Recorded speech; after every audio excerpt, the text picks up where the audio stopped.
right, you're good to go. Hey, hi everybody. I'm Shannon Kendall from American Crafts, and I am excited to be in class with you today to show you some awesome, fun Halloween-themed tie-dye projects. So I work at American Crafts in-house. I manage their project design team, so we get to make all of the fun things with all the beautiful products in the crafting world that American Crafts makes, and we support the marketing team with actual finished projects of things using our product. So I've gotten some experience now with the tie DIY line, that these kits that are available at Michael's. And I tell you what, I've done tie-dye for years and years and years. Like, I've done costumes for The Wiz, a production that I helped with, and I tie-dyed like 200 shirts green for that, for the Emerald City. And I have never used a tie-dye dye that I love as much as this tie DIY dye, and I'll tell you why. So I'm going to show you the kit first, and welcome to everyone. Hope you're ready to go. Okay, we're going to get messy and colorful. Okay, so this is the kit.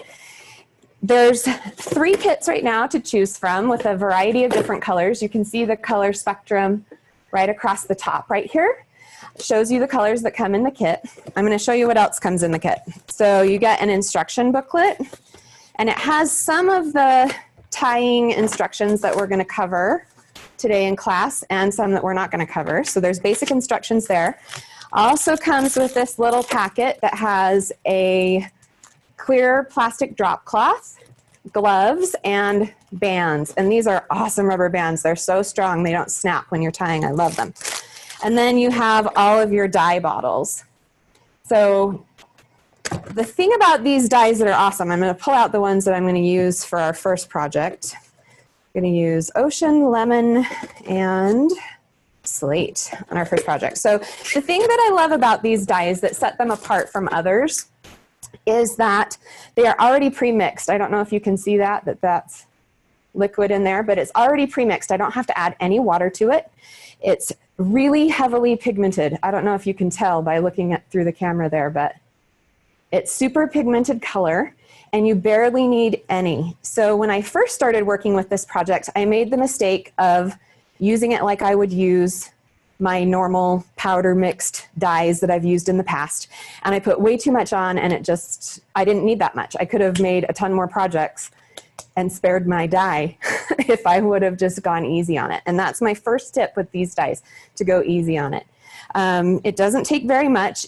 These dyes are also awesome because with most tie-dyeing, it's recommended that you use 100% cotton, but these work on synthetic materials. So this apron that I'm wearing is 100% polyester, and this has been tied, dyed, and laundered. So it's been washed and dried in my dryer, and it's still that vibrant of color. So that's an exciting thing because you're not limited to as many different kinds of materials that you can use it on. So to get started, you're going to want to, I just want to talk about like work surface and cleanup and prep. So use that drop cloth or another plastic tablecloth wherever you're working, because this is messy business and it's really fun, but the color is liquid color and it's very pigmented, so you want to protect your surfaces.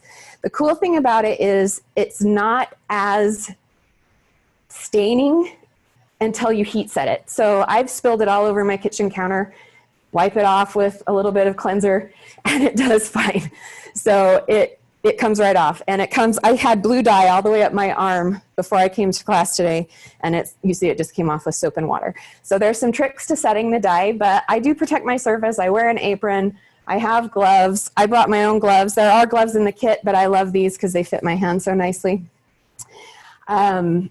I also keep on hand, if I'm at home, I like working near my sink, just because then I can rinse off my gloves if I need to. If I get like a certain color on them, I just work next to my sink, and then I can have a lot easier cleanup. Here in the studio, I have baby wipes and paper towels. I also at home have a designated tie-dyeing towel and washcloth. And mine are dark colored because then I don't care if the dye gets on them. And I just usually keep those wet and handy. Forgot to bring them with me to the studio today, but at home when I dye, that's what I keep on hand, so just for cleaning up any spills.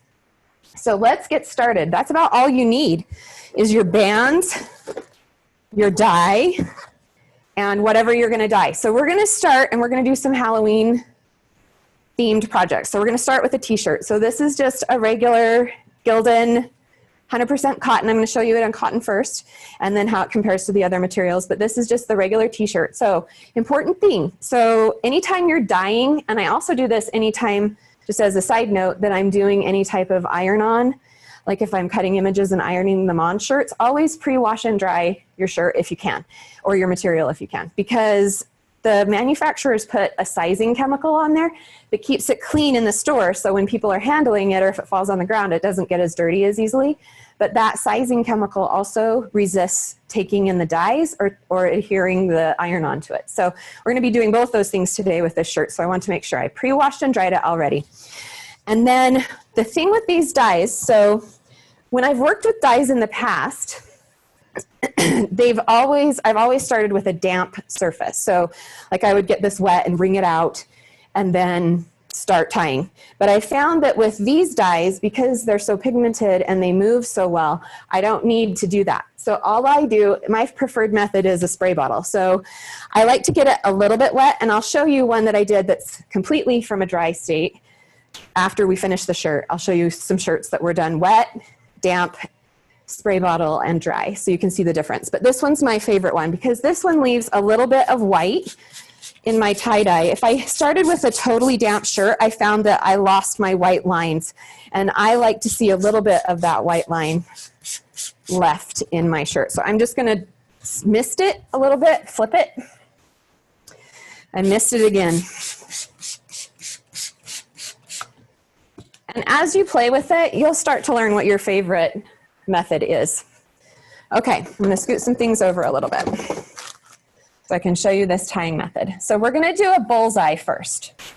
Okay, so the ways that you tie your bands on is what gives you the different patterns on your shirts. And for the bullseye, I want a great big circle to start right in the middle because I'm going to turn it into a Halloween moon. So what I'm going to do is I've got both layers damp, and I'm going to just start in the center where I want the center of my moon. And I'm going to pull it up like this. And I've got the front and back in there, right? And I'm going to grab my rubber band. Technically, I don't need my gloves on for this part. But these rubber bands, I don't know if you can tell, but like I'm really tugging on that to get it tight. And it's really not breaking. They're super sturdy, the ones that come in the kit. I'm going to take my gloves off for this part, actually. It's easier to tie gloveless. Okay. Grab another band. Okay, so there's my moon center, okay?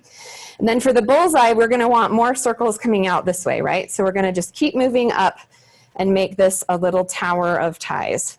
So my next line, I want to be thinner than this because I want my moon pretty big. So that's about 3 inches right there. So I'm gonna do about 1 inch down from that band. And you can see like when I do it, I pull it really tight against the one side just so I can get it tight, because again, that gives you that white space, and that's what I like to see in my tie-dye projects. Okay, that's feeling good. Okay, so now you can kind of see what we have going on. Okay, I'm gonna grab another tie. Now, so this is gonna be my black layer. Now I'm gonna do an ocean layer, and I want it to be bigger as well. So I'm gonna pull this up pretty high and come down about 5 inches maybe. And I've still got front and back of the shirt. The whole thing's in there.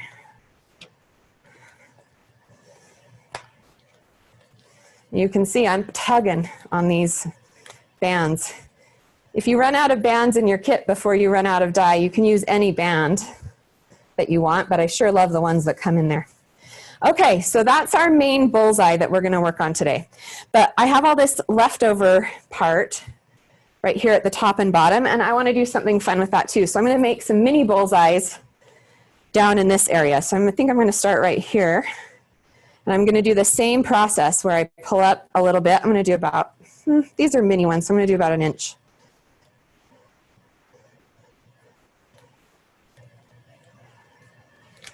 There's that one, and I'm going to do 2 on this one. You can do a little mini bullseye with just 1 if you wanted to, 1 band. but I'm gonna go down another inch or so.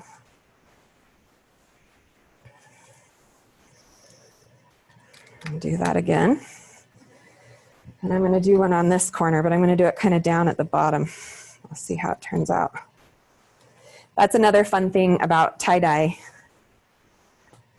You could do very similar things on the shirts, and they each have their own little personality when you unband them.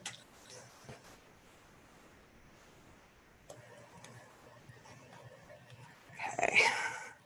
Then I'm gonna do some little ones up on the sleeves. My shirt's starting to get a little dry, so I'm gonna remist. You can remist at any time if you feel like it's getting dry. Do this one kind of in the underarm. So we're getting this strange spider-looking octopus amoeba going on. Looks like there's no rhyme or reason, but you'll see there's a pattern when you undo it.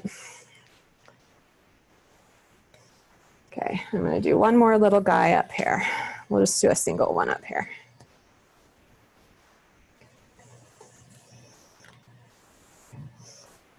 Hoping you can see, because this kind of my hands get in the way a lot. Okay, ta-da! There's our strange multi-legged amoeba that used to be a t-shirt. Okay, so now I'm gonna pick up this guy like this and shake it down. And the reason I do that is I like working from my light color to my dark color when I'm working with dyes, and that's because I'm really messy about it. And I get it on my gloves, and then I end up touching my light color with my dark dyed hand, and it frustrates me. So I'm gonna do it this way, and I'm gonna bring in this tray. This is just a cookie sheet that comes with a little like cookie tray in it that fits inside of it. And I found these are awesome, especially when I'm in studio working with the tie-dye, because it catches all my drips. I didn't put that on the supply list, but just for ease of working in the studio, I'm using it. But I found, as I was playing with it, as I was figuring out how to do a virtual tie-dye class, that I like using them all the time when I tie-dye now. Okay, so I'm just going to give this a quick mist again. I want it to, the dye to move a little bit. I'm going to spray up in here where it kind of hung out the longest without being bound. Keeps it kind of damp in there once you bind it. Okay. All right, now we're going to start with our dye. So when you open a new one, you're going to need to take off the seals that are inside the bottle, just like a paint bottle. I already removed them on mine. But you just, it's a little foam seal, and there's a little in the cap, and then there's a metal seal on the top. And then you just want to give them a good shake. Get all that pigment up off the bottom. Okay, and like I said, I'm going to start with my yellow, and I'm going to work from the tip back, and I'm going to try to keep this hand out of my stuff going on up here so it stays my dark hand. Okay, these are just tips and tricks I've learned. And I'm going to lay this on here and try to keep, because some of this dye does get on the rack. So if you move your piece up and down on your rack a lot, you're going to end up getting your yellow and your blue.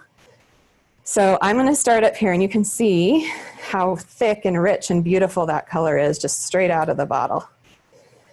This one, I'm going to apply the dye and leave the white space where my band is. So there's another way I'll show you in a minute on another project that you can do it across the band. But this one I'm going to do between the bands. And this is my moon, so I'm going to make sure I go all the way to the tip and get that really nice. But you can see I used like, I don't know if you can see, but it's like a tiny, tiny bit of dye, and it's really saturated in there. A trick too is you can open this up. You can see that I missed a little spot in there, so you can open it up if you need to and see if you need just a tad more. But because I want my moon pretty solid, I'm going to keep it pretty solid. Okay. That's all I'm going to do of that one. I'm going to wipe off my glove just for safety's sake. Okay. Then I'm going to do my black line. Okay. And another trick that I found is once I've done that yellow, it's easy to splash it up there on it. So I like to stand it up a little bit, because this down here is going to be a mix of my next color. So I don't care if what I'm doing here splatters down here. I just don't want it to get on my yellow part. Oops. I didn't take my seal out of this one. So you can see that one has a little foam sealing it that I need to get out. My cap.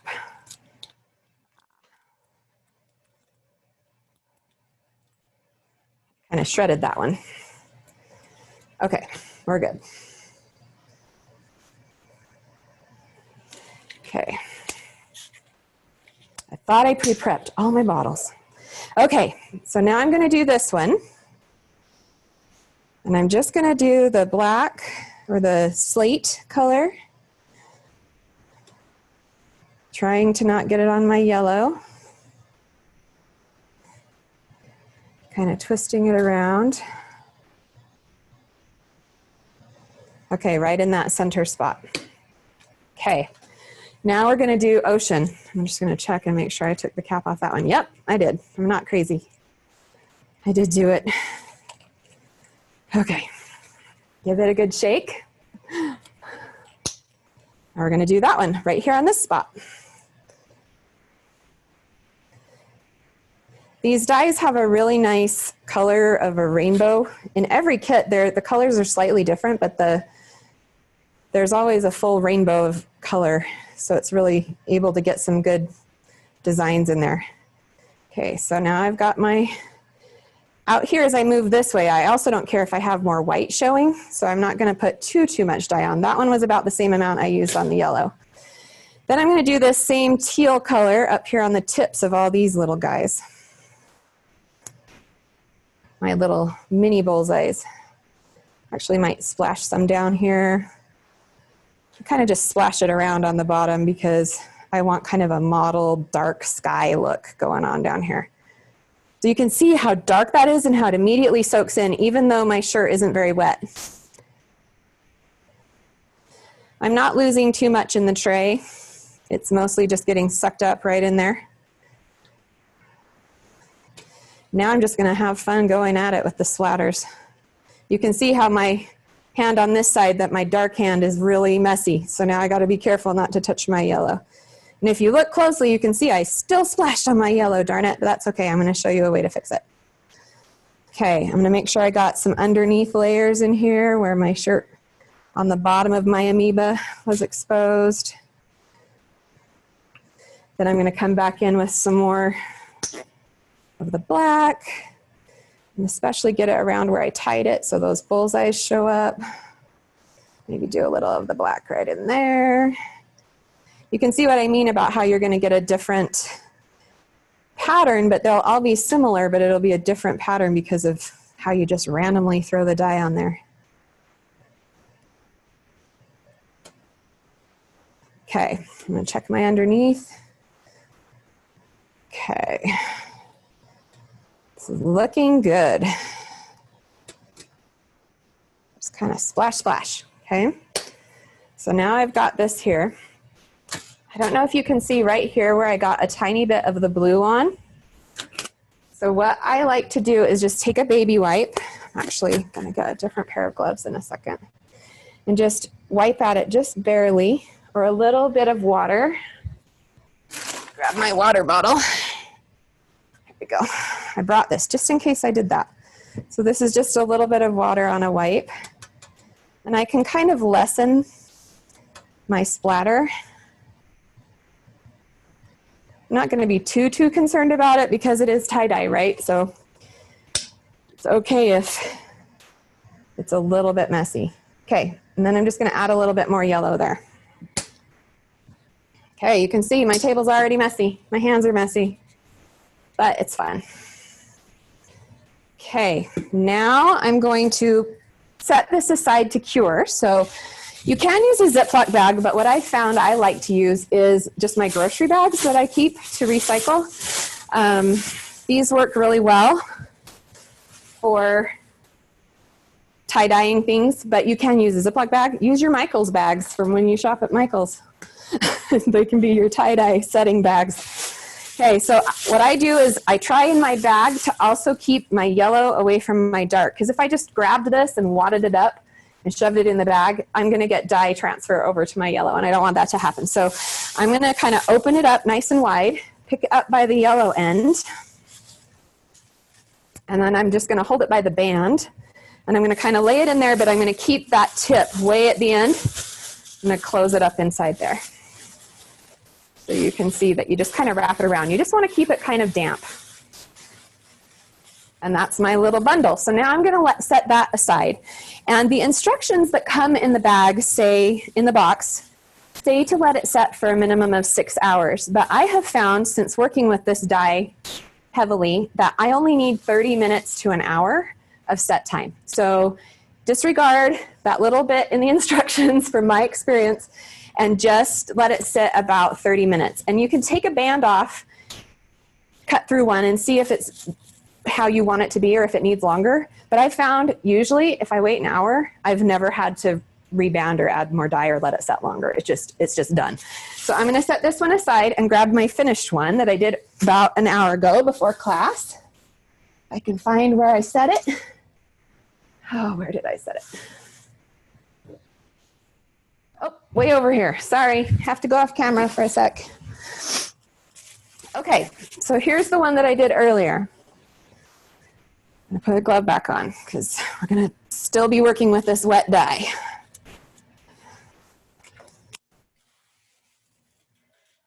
Set this aside. Okay, a little bit of cleanup here.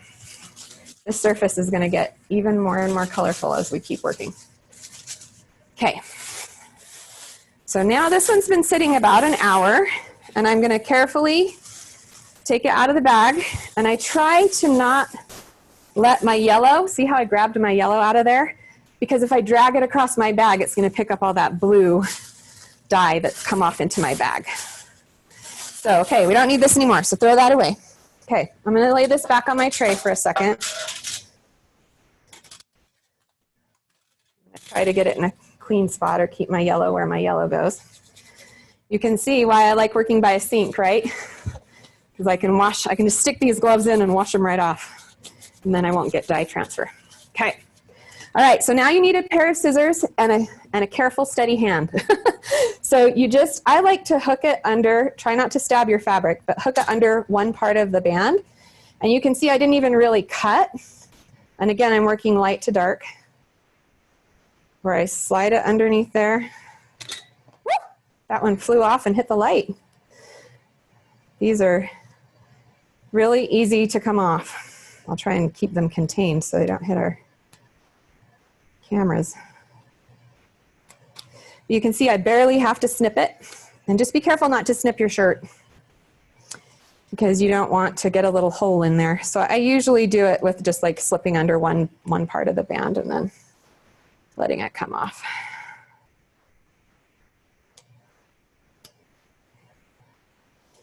We're going to do some other projects that I'm going to skip this step, but I wanted to show you what it looks like to unband before we move on to other tying methods. Okay. Oh. Again, I'm going to lay that over on my clean surface, that yellow, so it doesn't get messy.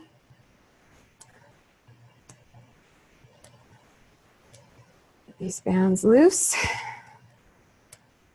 Sometimes they fly off on their own, and sometimes I have to tug them a little. There we go. That one's a good one.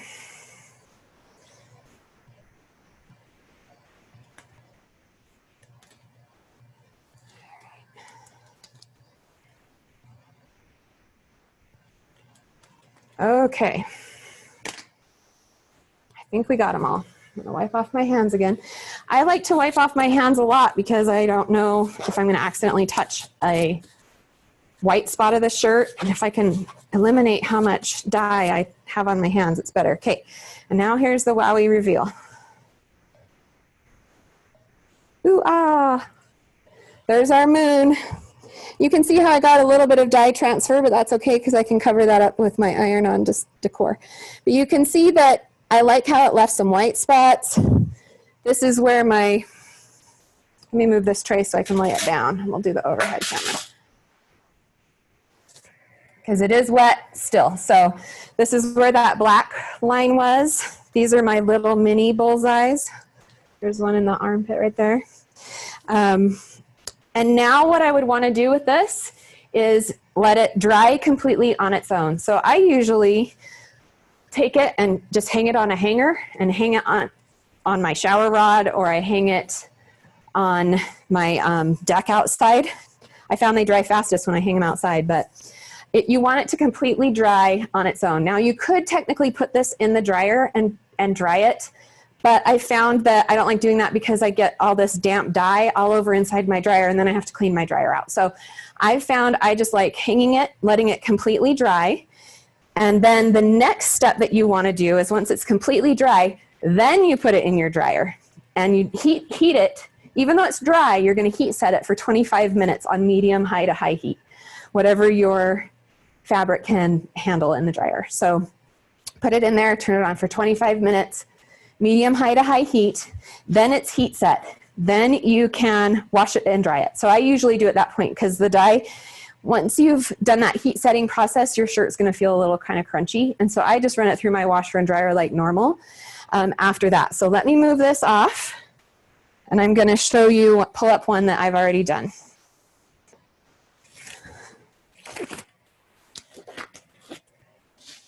Okay. So here's the one that's been heat set and dried. So you can see I still have all my pretty color in there. It's nice and bright. Okay, so this one's been air dried completely, heat dried in the dryer, and then washed and dried in my washing machine. And it still looks that great. Okay, so now we're gonna add some bats to our moon. So I have these bats that I've cut out already, and this is iron-on material that I just cut with my cutting machine, like a Cricut or a Silhouette, and I weeded it already, so I stuck it on that plastic sheet. But if you don't have a cutting machine to do these, you could always use a fabric marker, or you could use puffy paint, fabric paint, whatever you wanted to do, or you could even hand cut the iron-on material if you want to. So now I'm just going to decide where I want these bats to be flying across my moon. I think I like them about right there. Okay, now we're going to heat set it. So here's my little mat. I'm just going to put my mat underneath. And you can use an iron, just, yes. Sorry to interrupt. Patty asked, do you not set the tie-dye in vinegar at all? No, you don't have to do that step with these. They're awesome. They stay just as bright just with that heat set. But one other thing that's different for those of you who do have experience with tie-dyeing, a lot of times when you unband it, you rinse it in cold water before you do a vinegar set or washer or dryer it or anything. Don't do that step. So once your dye is on there, take it, unband it, don't rinse it in water because the dye will come out. So just hang it up and let it air dry completely, then heat set it. If you don't want to do it in your dryer, you could do an iron, but I found the dryer is the fastest way to just put it in there for 25 minutes and let it go. So you don't have to vinegar set it at all. And like I said, like this has been washed multiple times and it's still that bright, and I didn't do anything different than what I'm doing right now. Okay, here's my little easy press. And I'm just gonna iron these bats on. Again, if you don't have, you can use a regular iron, you don't need this heat press, this is just what we have in the studio, but you can hand cut bats out, you could draw them on there, you could paint them on there. Does anyone else have questions while we wait for my heat setting? No questions. Almost done. On this end. No questions. Oh, good. Okay. Patty says Hope you're all with me still. Oh, good.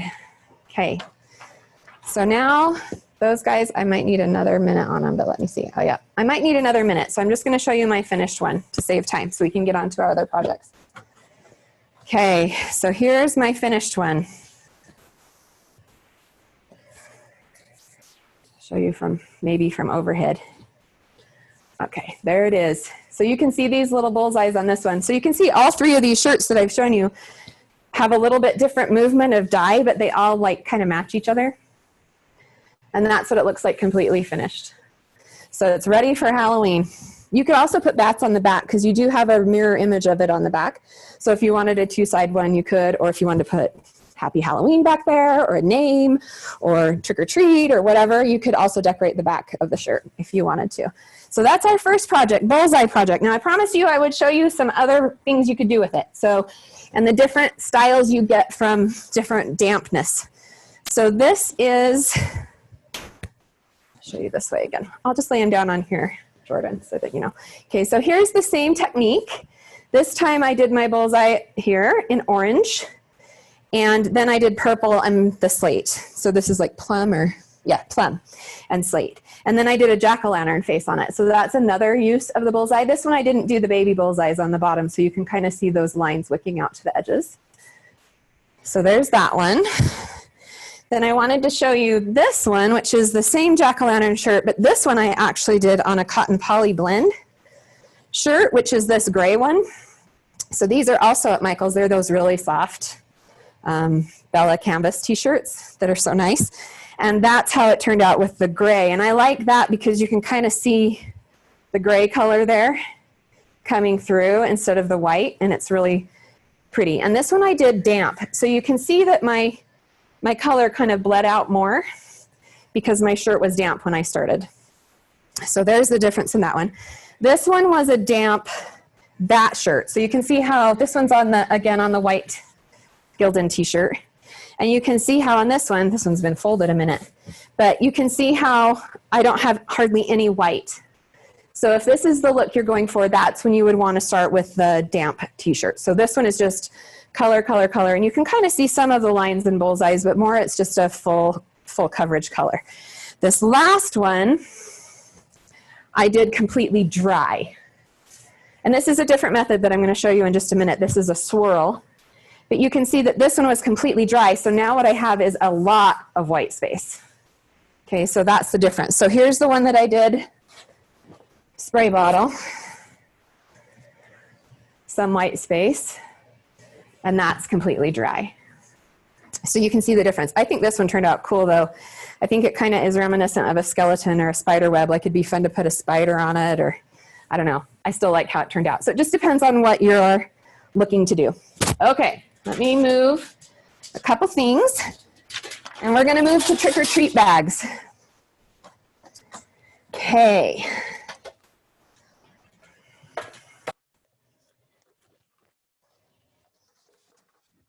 Just get organized here for a second. All right, so this is my canvas tote bag that I got at Michael's. They come in single packs or 3-packs. I actually really like the 3-packs because I can always think of fun things to do with these tote bags.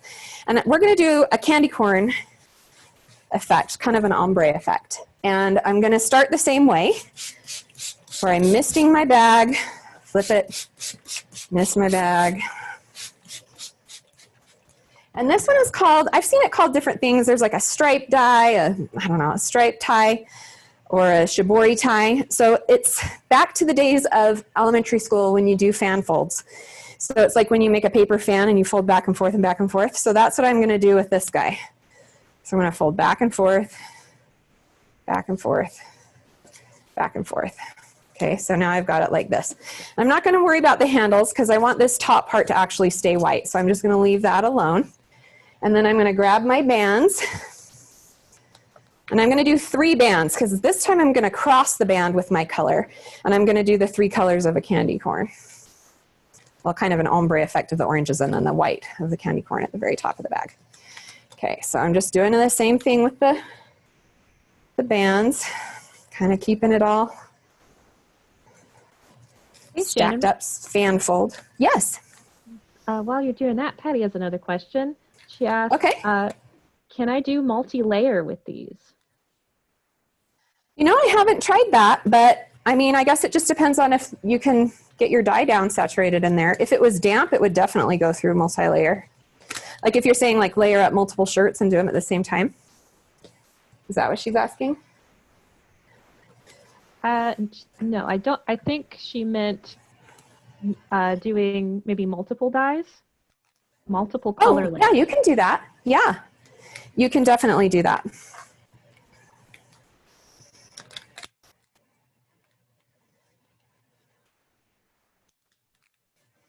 The ones I'm doing today are a little bit more basic, just showing a variety of tying styles.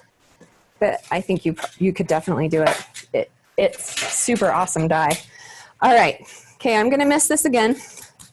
Because for my ombre, I want it kind of a little more wet than my bat shirt. Actually gonna kind of get it down in there. Okay, need a new pair of gloves.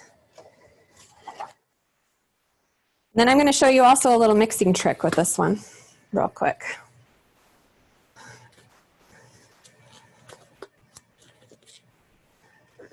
My wet hand doesn't want to go in the glove. Oy. Okay. Cooperate. All right. So for this one, I'm going to pull out Poppy, which is this pretty, like, rich red-orange color. I'm going to shake it up. We're actually going to do a little bit of dye mixing in this little cup. Hopefully it will stand up for me. Okay. Okay. This time I'm going to start because I'm going against what I said before, where I'm going to move dark to light this time. So now this hand on this side is going to be my light hand. So I just need to be careful not to touch down here with my left hand because I want this one to stay clean for my white and yellow end of my bag. Okay, and I'm just going to add the dye, and I'm going to go over the line of my band about to the middle. I'm going to get this nice and saturated down here. This one is a pretty saturated one because I like that look. And I can show you how I did one a little more dry again, and it's got a little more white in it, and one that's really wet. So with these fan folds, you can kind of separate them and look inside and see if you're getting enough coverage in there. This is thicker material than the t-shirt, so it takes a smidge more, but again, be cautious because less is more with these dyes. They go a long way. Okay, I'm going to make sure I got some down. See, I have to think about it. I have to think right hand to touch the dark color. Just think about it a little bit so I don't mess it up. Okay, now I'm going to do yellow on this one, but I need an in-between color. But in my kit, I don't have an in-between color. So I'm going to make my own. So I'm going to mix some yellow in my little cup and a couple drops of the Poppy because it goes a long way. I'm going to stir that up, kind of look at it, how it compares. I think I'm going to put a tiny bit more yellow in.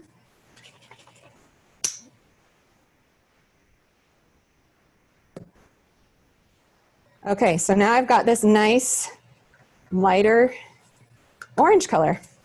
I'm going to wipe off my hand just in case I got Poppy on my yellow hand. Grab another clean baby wipe. Okay. And then I'm going to use this cup to apply this to the middle part. So you can see that going on, mixing those two colors, I got a nice in-between color that makes a nice ombre. So I found that I like doing it this way because I have better control of the dye this way, rather than just like putting Poppy on and then putting yellow over the Poppy. I found I like mixing my dyes outside of my project. They are going to blend together a little bit naturally on their own, but I liked having a little bit more control of where I was placing that. Okay, and now I'm going to make sure my hand's clean before I touch the top. Okay, and now I'm going to do my yellow layer at the very top.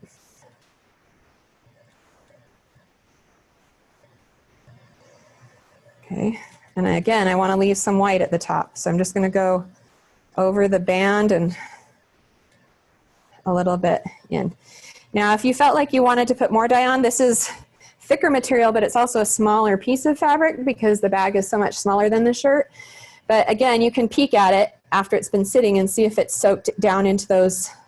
The fan fold makes it really easy to kind of peek in there and see without untying it if you've got the coverage you want. So now, just like the other one, I'm gonna get my bag,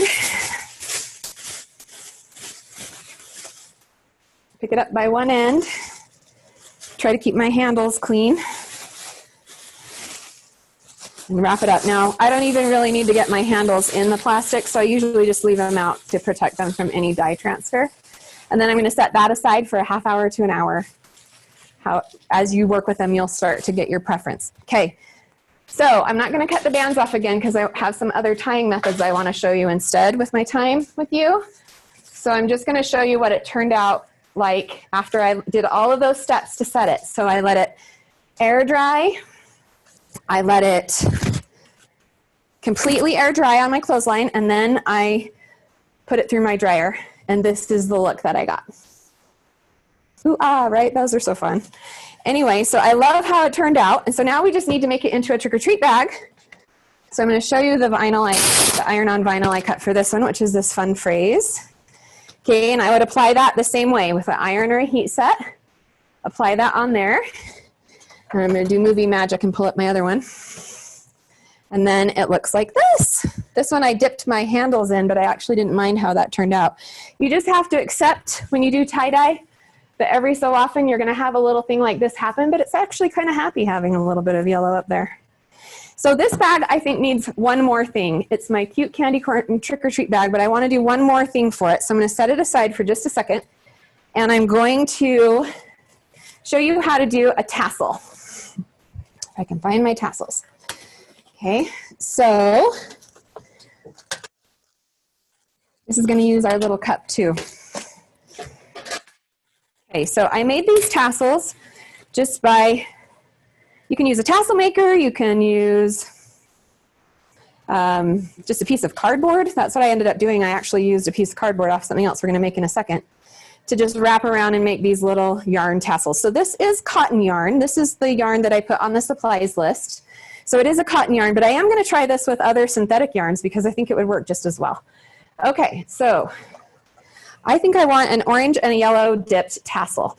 So I'm going to close my puppy, shake it up a little bit to tie on my bag. Okay, and I'm going to just put a little bit in there. I'm going to put a little bit of yellow in there too, in a different cup. Okay, so now I've got a tiny bit of dye, and I'm going to water it down a little bit so it'll go a little further on these tassels, because you know what? My tassels probably aren't going to go through the wash. So I'm not as worried about the color vibrancy being as dark on these guys, but I'm more worried that my dye goes a long way and that it will soak up into my tassel. Okay, then I'm just going to take my tassel and dip it down into that cup and let it soak up the dye. And you can see I watered that down significantly, and look how rich that color still is. Awesome. This dye is like super great. And I probably even made a little too much. You could do multiple tassels. Okay, and then I'm going to bring it out. I'm going to squeeze it, my excess dye out. This is the messy fun part. Gets all over everything. Okay, and then I'm just going to lay it down and let it air dry. So there's my dipped tassel on the tray to dry. Okay, and then I'm going to clean my hands and do it with my yellow one. So this is dip dyeing tie-dye. And this one you could for sure do a two-step thing. Like if you wanted it yellow at the top and then orange at the bottom, you would just do two dips. So you would like dip this one in yellow and let it soak up until it absorbed clear up to where you wanted it, then let it dry out a little bit, and then dip it in the orange. I don't even think you'd need to let it dry completely because it would still soak up that orange color. It's just like milking a cow a little bit on my tassel. And then you have your yellow tassel. See how cute? I made a big mess with that, but look how much dye I still had left. You can see I put like barely any dye and a ton of water, and I still have that much dye left. So you could do a whole bunch of tassels in any color. You could mix dyes again too if you wanted to. Just gonna clean up my spills so I don't transfer the dye. And you could mix the colors like we did for that center color of orange. And then all I would do with these is I'd let them dry completely, and then to heat set them, I would just put my heat press or iron on there and just make sure they were thoroughly heat set, and then just tie them to my bag. So let me get my finished ones.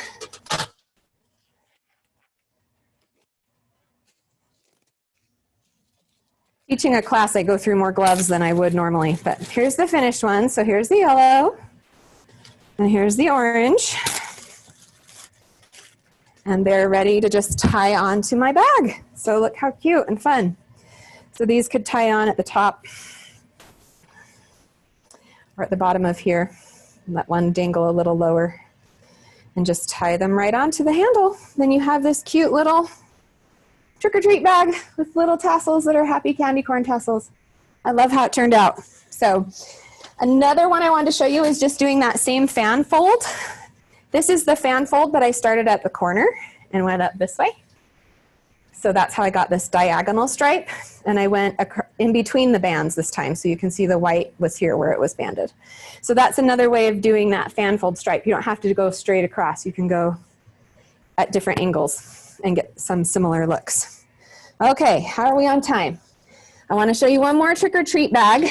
I'll do this one really fast, and then the pumpkin. But the trick-or-treat bag is this one. I'm going to show you the finished one first. So this is a monster trick-or-treat bag. Okay, and this one is done by doing a swirl. And I would just want to show you real quick the swirling method. I'm not going to put the die on because I want to make sure to get all the way to the end of the pumpkins too, so you can see all the methods. So I'm going to show you how I did that swirl. Okay, I have my bag. Okay, so this is my blank bag again. Hey, Shannon. Gonna get it damp. Yeah. We have a question from Perlita who asked, does the tie-dye have a strong smell, and do you need to wear a mask when you're doing the dyeing? I can't smell it at all. I really can't. I know that I'm kind of sensitive to it, but I'm gonna smell it. It doesn't have a smell. I don't think.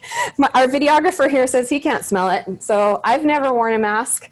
You know, though, I have tie-dyed outside before, like on my grass on a pop-up table, you know, with my kids, because then if they make a giant mess of the dye, it just goes on the grass and you just hose it off. So you could do that if you wanted to. That's just for fun, though.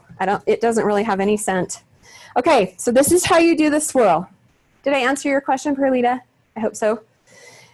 Okay, here we go. So I'm going to pick it up in the middle again. Okay, right in the center. And I'm going to start twisting it. This one's a little fiddly, so be patient with yourself. Okay, and I want these straps to be part of it this time. So I'm just going to keep twisting. Hopefully I'm getting my hand out of the way so you can kind of see what it's looking like, okay? And I'm going to twist, twist, twist, twist, twist. So I got this like rosebuddy flower thing going on. I don't know if you can see that. I'll show you on the other side. It's actually easier to see on the other side. So whenever I twist, I usually do it from the back. So if you're doing this on a shirt, flip your shirt upside down, because you'll see in a second that my twist looks better on the underside. So put the front down when you do this method. Okay, this one's super easy to tie because you're just going to do 3 bands on it to kind of hold this swirl from unraveling. Okay, I'm just taking and doing one. I'm not even like multiple banding it. I'm just doing one. And so on this side, oh, of course that one didn't turn out as nice. Usually when I flip it over, there's this perfect, perfect swirl on this side. Turn off my heat press. Okay. All right. So now I usually work on this side as the front. So if it was me, I would probably do this one again because it's a little wonky, but usually I have this perfect swirl that I can see, which is how you get this look going out.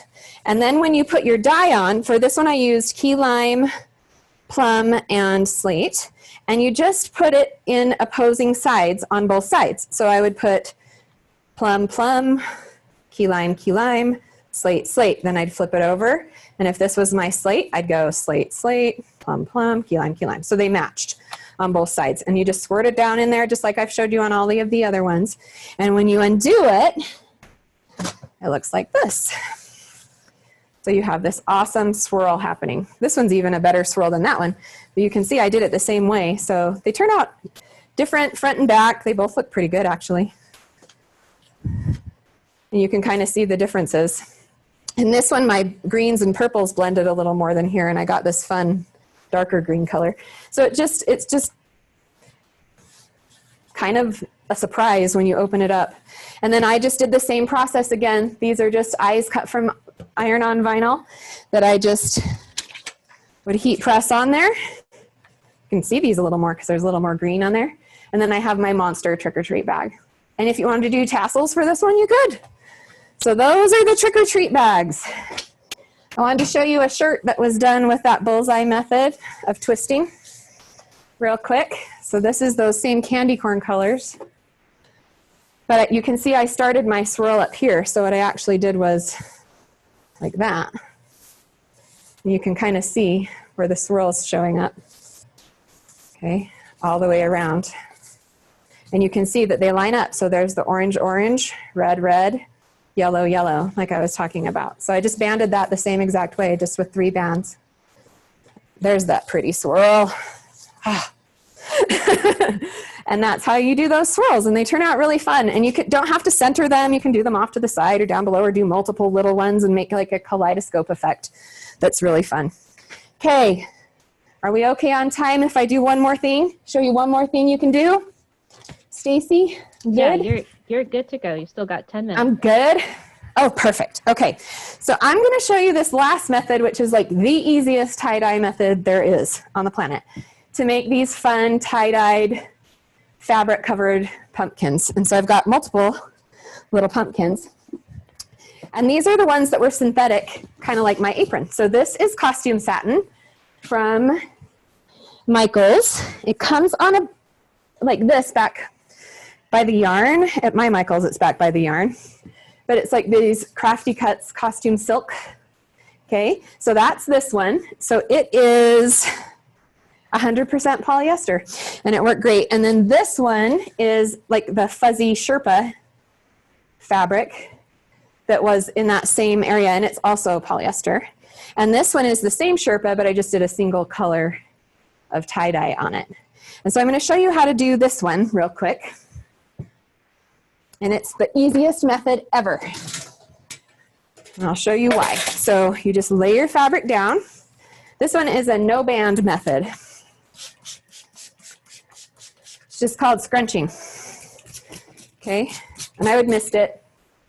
Okay, and all you do is literally just scrunch it up.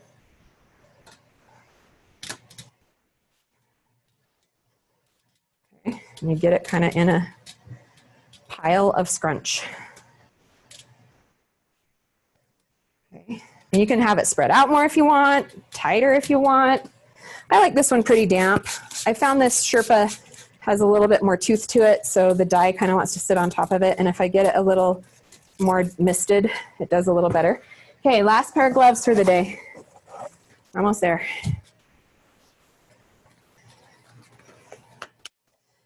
Hopefully my hand is dry enough to go in. Okay, and this one I did multiple colors on. So I'm going to do, this one I used some scrap of left over that I had of where I made that softer orange.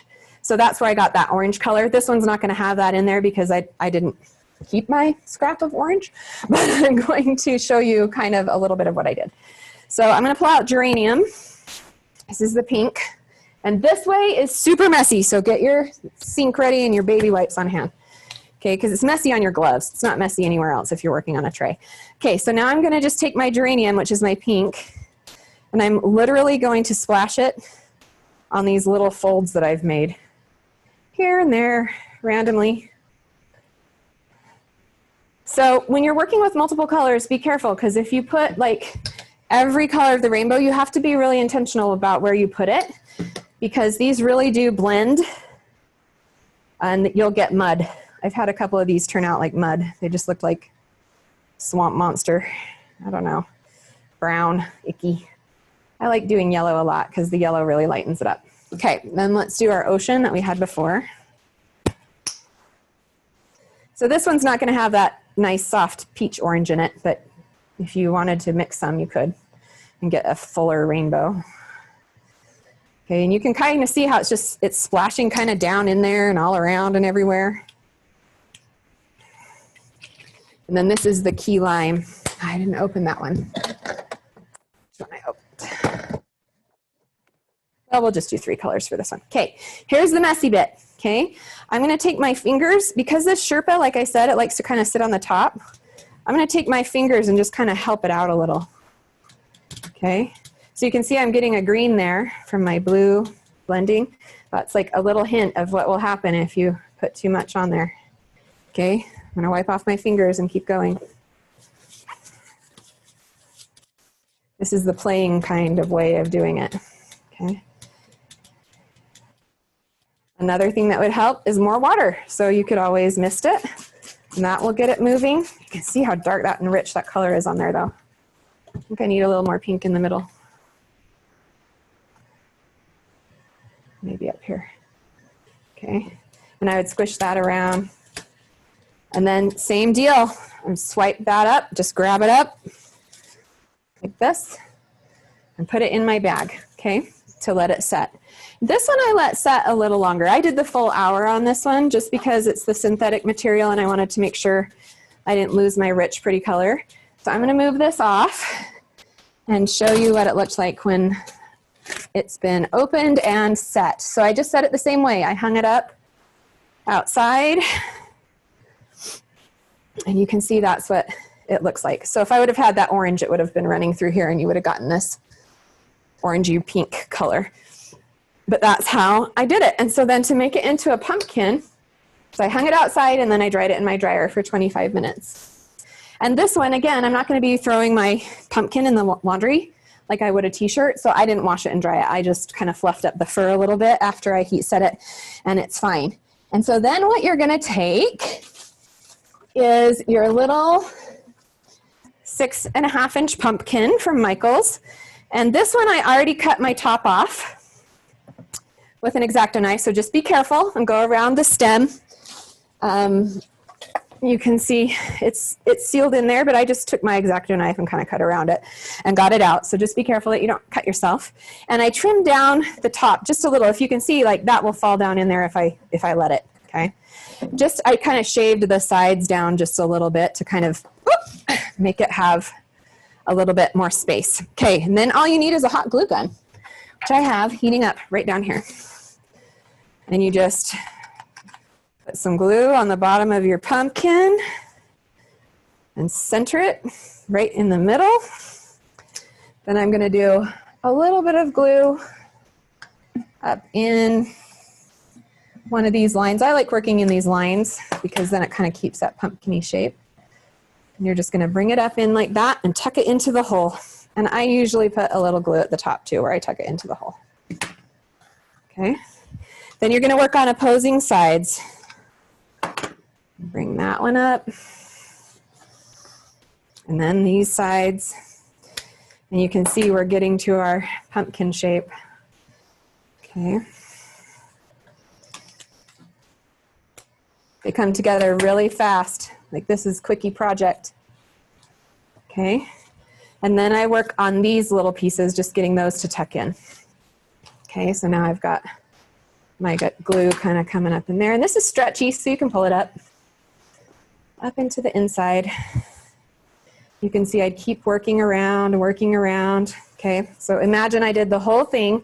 Then I'm just going to put glue on my stem and push it right down into the top to cover up where that hole used to be. And then you have your cute little tie-dye pumpkin set.